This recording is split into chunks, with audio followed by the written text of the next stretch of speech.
Happy Saturday. Out here working on the farm today and just thinking about the first time I bought a home and the challenges or the fears and everything else that goes through your head when you're trying to purchase that first home.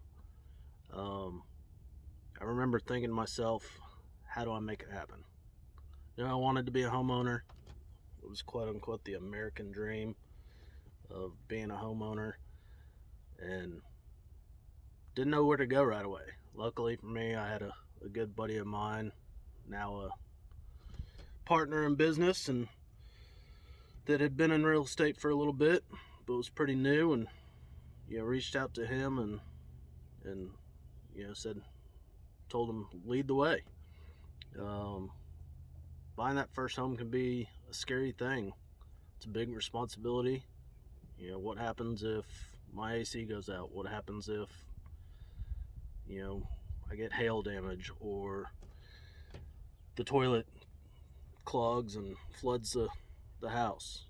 Those are real fears, I think, for first time home buyers. And luckily, I had people around me that reassured me that it was a good thing.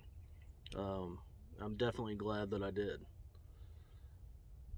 Being that first time home buyer, there was nothing more satisfying than getting those keys on closing day and walking into my new home. It's a great thing. Nowadays it's becoming even easier.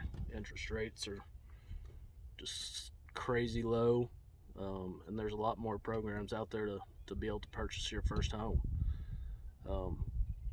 Having an agent that understands that, having a lender that understands how to get the deal done, can make things a whole lot easier for you. It's one of those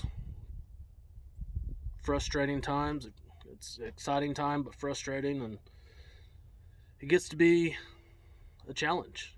So having a good team behind you, showing you how to get it done, making it easy on you, making it enjoyable, because at the end of the day, that's what it should be. It should be an enjoyable time, and it's exciting.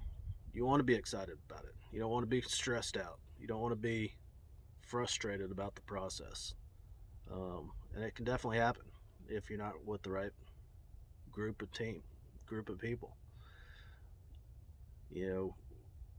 Some of the things that you may not know is, how much money do I have to have down? What do I need to do when I find that right home? So I wanted to go ahead and explain some of that, and the process of how to make it happen. First and foremost, know what area you want to be in. Know your budget. Know what you're looking for. Be willing to settle on a few things.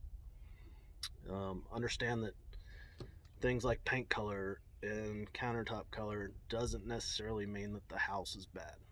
Focus on the layout. Focus on what you need in the home to make it yours.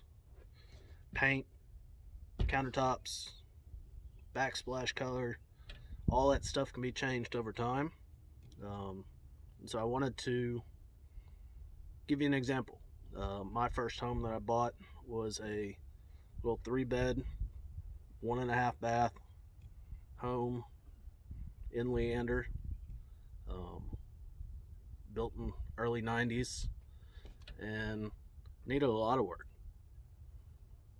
Blue and gray tile, had red and yellow walls throughout the entire home.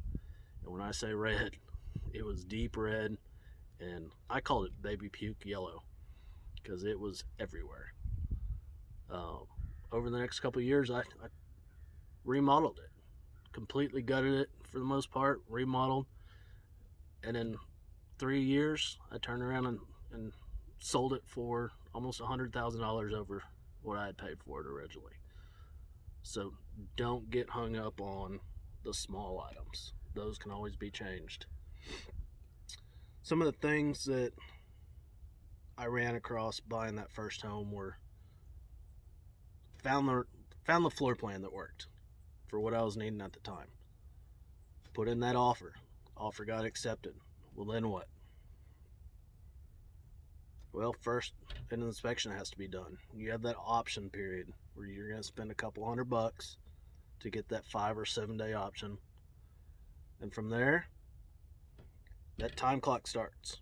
So once that offer is accepted, get that inspection scheduled. I'll help you do it. I know people that do inspections. If you have somebody on your own that you'd like to do, but that inspection is crucial because it's going to tell you if any of the 5 major things are wrong or damaged or bad. You want your foundation, electrical, HVAC, your plumbing, your roof. Those are the 5 big items that you want to pay attention to. Everything else is lipstick. If those 5 items are damaged or bad, then we go back to the sellers, negotiate with them. Maybe it's not too bad. Maybe it's just a small negotiation of a couple $100, a couple $1,000, whatever it is. Once that option period's done, this is where having a good lender on your side pays. Because I know on my first time, the lender I used, it was sit, wait, and then all of a sudden, everything broke loose, and I need this, I need that, over and over and over again.